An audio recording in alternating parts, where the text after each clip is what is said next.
Eu tenho aqui na bancada um conjunto de placas eletrônicas utilizados em um ar-condicionado da marca LG, provavelmente de capacidade maior, como por exemplo 36, 48 mil BTUs, onde eu tenho segmentado os principais circuitos eletrônicos do sistema inverter.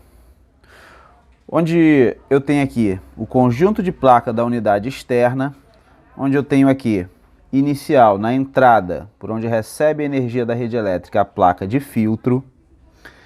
Eu tenho aqui a placa inversora, que trabalha com tensão mais alta e contém o IPM, que faz a modulação para o compressor. Eu tenho aqui a placa principal, onde nós temos o display que apresenta os erros, os sensores e faz a comunicação com a placa da evaporadora. E eu tenho aqui uma placa inverter exclusiva para os motores ventiladores BLDC utilizados nesse equipamento. Mas esse conjunto todo ele estava apresentando um erro, tá? Após todo esse conjunto ser ligado, ele apresentou o erro que apresentava lá na máquina onde estava instalado, que é o erro 52. O erro 52 você não acha em tabelas de máquinas convencionais. Esse erro se refere à falha de comunicação. Mas essa falha de comunicação não é entre a placa da evaporadora e a placa da condensadora. Esse erro de comunicação, exclusivo erro 52, CH52, se refere a uma falha de comunicação entre a placa principal e a placa inversora. Aqui nós temos um circuito lógico, um microcontrolador na placa principal, que se comunica com o microcontrolador da placa inversora. Então aqui nós temos o que nós chamamos de comunicação serial ocorrendo entre essas duas placas e acontece por meio desse cabo aqui, ó. Eu vou mostrar ele aqui para vocês, que é esse cabeamento aqui. Principalmente esse aqui, ó, tá? Por onde transita os dados, nesse daqui, ok? Então, nesse conector. E aí, como é de praxe, primeiro passo, eliminar os problemas fora a placa, né? Foi testado os conectores, os cabos, estava tudo ok.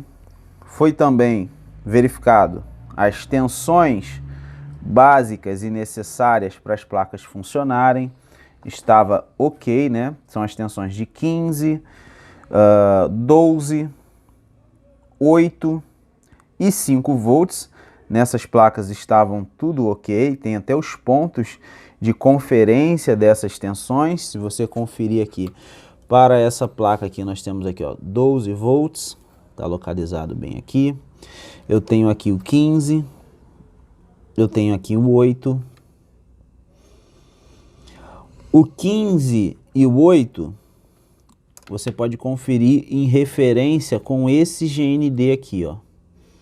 Com esse negativo aqui, esse GND, ponta de prova preta aqui. O 15 e o 8 você consegue medir. Agora o 12, você precisa pegar como referência o negativo desse capacitor aqui, ó. Onde tem essa faixinha branca aqui no negativo dele, que também vem para o conector aqui, que vai ser o cabo amarelo, tá? Aí se você botar a ponta de prova preta aqui e a vermelha lá, você tem que ter o 12.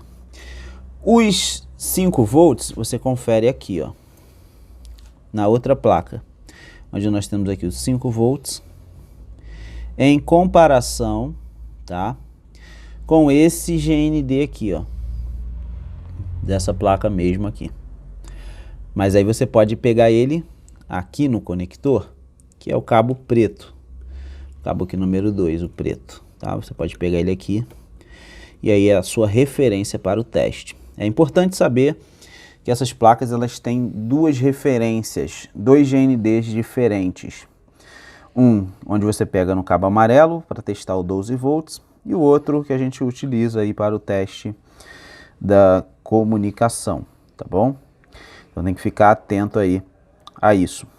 Mas, prosseguindo, o erro 52, eu já sei que é falha de comunicação entre essas duas placas.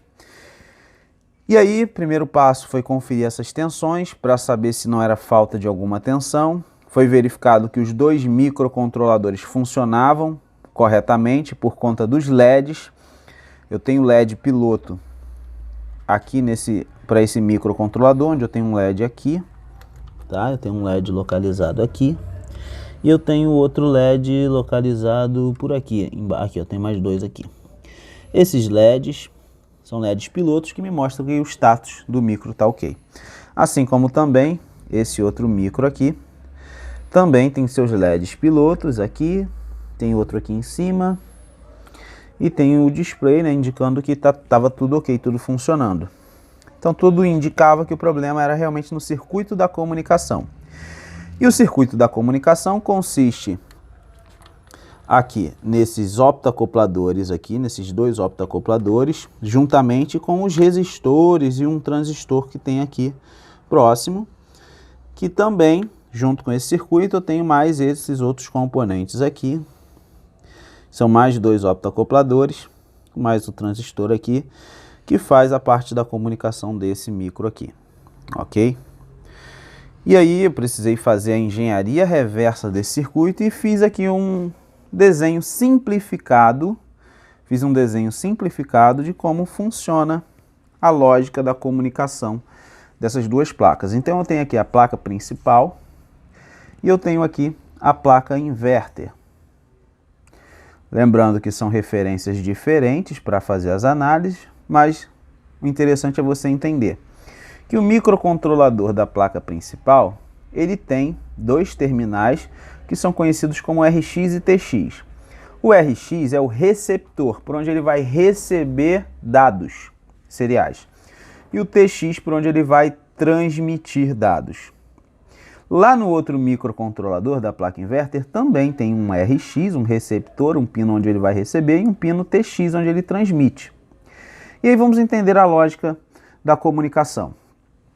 O microcontrolador da placa principal, por meio do pino TX, ele transmite a informação para um transistor e o transistor replica essa informação para o optoacoplador, onde o sinal, os dados vão ser transferidos para o optoacoplador.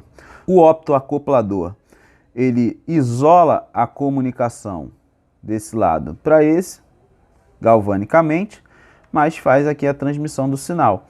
Então o sinal vai ser transmitido e vai vir no outro optoacoplador aqui de cima, que é o optoacoplador, que vai para o pino do receptor do outro micro. Então aqui vai haver a recepção de dados. Então o TX desse micro vai enviar informação para o RX do outro micro. Esse micro, recebendo essa informação, ele vai responder, ele vai transmitir pelo TX, vai passar para um circuito transistorizado, para o optoacoplador. O optoacoplador isola galvanicamente, mas transmite os dados, e esses dados serão enviados para esse outro optoacoplador aqui, que vai novamente para o pino RX, que é o receptor do microcontrolador da placa principal. O circuito receptor tem um resistor de pull-down, é padrão para garantir que o sinal de comunicação seja digital, que é apenas um resistor em paralelo. Aqui também nós temos. E o que ocorre? O que ocorre é o seguinte: nós tivemos aí uma falha de comunicação. E aí como que eu testei para saber se estava realmente se comunicando ou não? E aí, para poder fazer isso, esse teste, eu vou precisar ligar aqui a placa. Vamos tomar todo o cuidado para fazer essa ligação. E nós vamos conferir aqui os pontos onde você consegue fazer a verificação do sinal. Para isso, vamos botar aqui o multímetro. Multímetro aqui na escala de tensão, 20 volts. Vou ligar essa placa na lâmpada em série, né? Eu não vou precisar ligar nenhuma carga, só vou fazer o teste dos dados. placa ligada, ela já deu aí stand-by, como você pode ver, os LEDs pilotos acenderam, aqui também, tudo ok. Vamos primeiro testar se essa placa aqui ela está transmitindo. E aí para isso eu vou precisar pegar aqui a ponta de prova preta e colocar no GND aqui, tá? No cabo preto, ok? Já vou deixar lá fixo e vou vir aqui, ó, em uns pontos que eu tenho aqui na placa, tá vendo aqui, ó? TX aqui, ó, INV TX, vou vir aqui e vou conferir se eu tenho dados sendo transferidos. Nesse caso, eu fico vendo a oscilação da tensão. Aqui, quando eu estava fazendo os testes, eu tinha esses dados. Mas quando eu vim aqui, ó, no RX, aqui, ó, INV RX. INV RX. No INV RX, eu conectei aqui e não tinha dados, estava fixo em 0 volts. Agora já foi feito o reparo, né? Agora tem já a oscilação. Então aqui está transmitindo e recebendo, antes não estava recebendo. Você também pode fazer a conferência dessa informação aqui nesse outro ponto aqui. Aqui já se refere a esse microcontrolador aqui. Aí eu tenho que trocar aqui a referência, tá? Eu não posso mais utilizar o mesmo GND ali. Eu venho aqui e mudo, tá? O GND de referência aqui, nesse ponto, tá? Como você tá vendo. E eu venho aqui, ó, nesses pontos aqui, onde eu tenho RX e TX. Tá vendo aqui, ó? RX e TX nesse ponto aqui. Eu venho aqui no TX. Como você pode ver aí, tá oscilando, tá havendo transferência de dados. Não pode ficar fixo, nem em 0, nem em 5. E depois eu venho aqui no RX e também tenho aí, ó, transferências de dados, tá bom?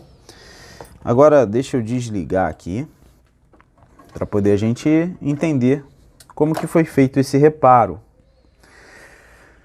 O problema estava, na verdade, bem aqui, ó.